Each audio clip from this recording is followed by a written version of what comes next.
Good morning! Kumusta kayo? Yes, nandito na ang ating hinihintay.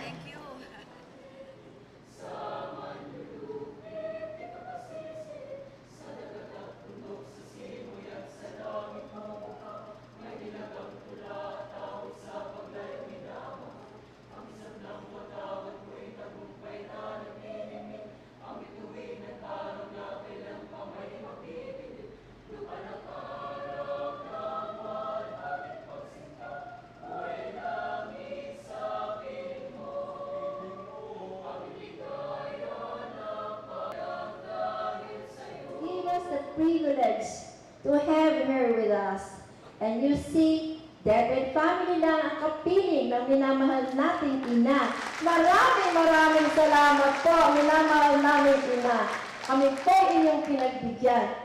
Maraming beses na po namin masalamat. Governor of Batangas Province, please welcome Honorable Vilma Santos Muerto.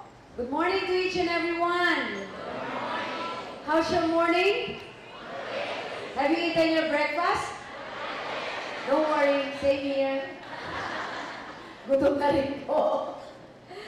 But anyway, again, my sincerest congratulations to all the schools that will be receiving the award this morning. Advance congratulations po. It's indeed an honor and a pleasure to be a part of this celebration. And thank you so much. May meeting sabay 9:30 with all our casuals here in the capital. So they're waiting for me. 300 of them ay nag-iintay, ma'am. But don't worry, I'll be staying for the awarding. Okay. Our province has emerged, correct me if I'm wrong, on top again among all the divisions in Region 4A, as mentioned by our school superintendents, Ms. Ma'am Emma Bautista.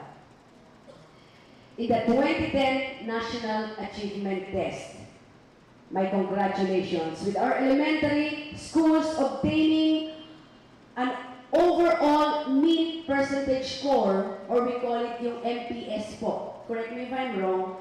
We got 82.14. Again, congratulations po sa inyong lahat. Congratulations to all our teachers.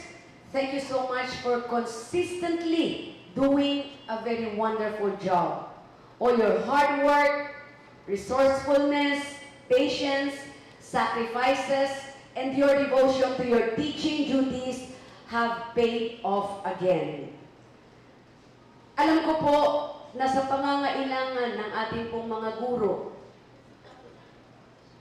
kahit na tayo ay nagtutulungan, the provincial government, marami pa kayong pangangailangan na hindi pa rin namin kayang matugunan lahat ng sabay-sabay. Tama po ba?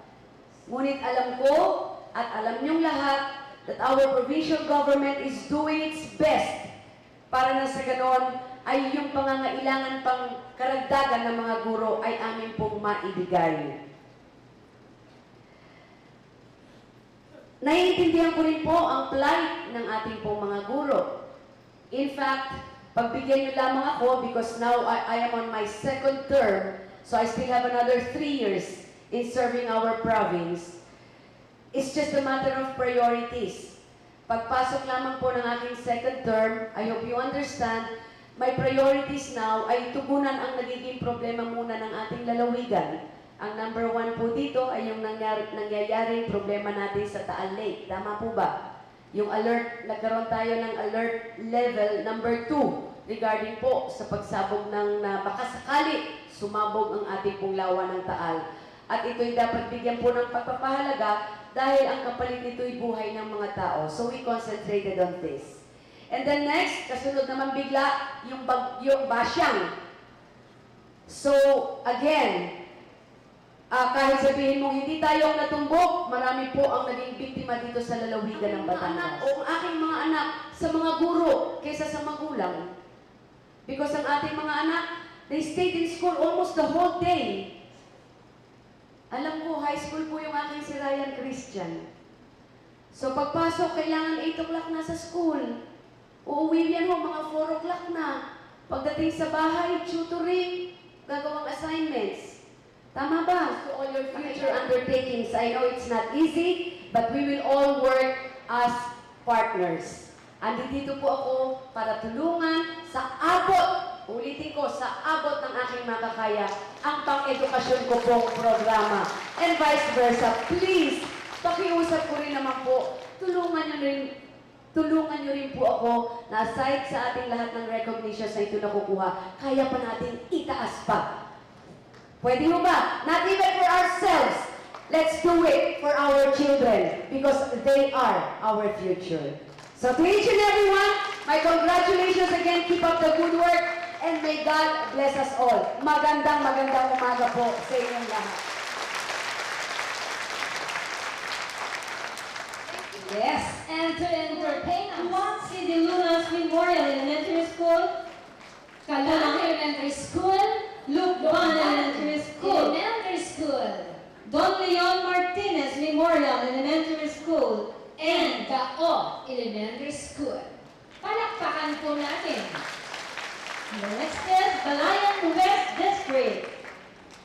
And we have Palakpakan po natin ang ating pong mga kaduroan sa mga schools na ito sa distrito ng Balayan West. From Calacad District, headed by Sir Hermogenes Panganiban. Nandito po, Matipok Elementary School, Dumbang na Bata Elementary School, Magalunok Elementary School, Kalantas Elementary School, Baklas, Dumbang na Bata, Pedro A. Paterno Memorial Elementary School, Sinisian. Congratulations to be represented. Of course, District. Sapang District, Talisay District.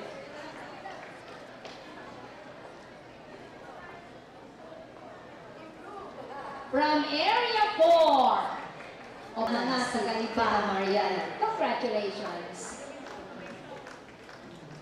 We have Padre Garcia District.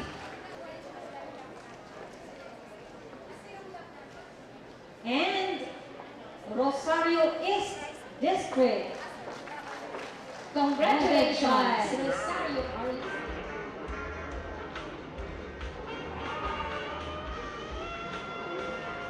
District, third place, Calacad District again. Sugod Elementary School. Yeah. Sugod na. Sugod. Taga Calacad. Sila po ang nanguna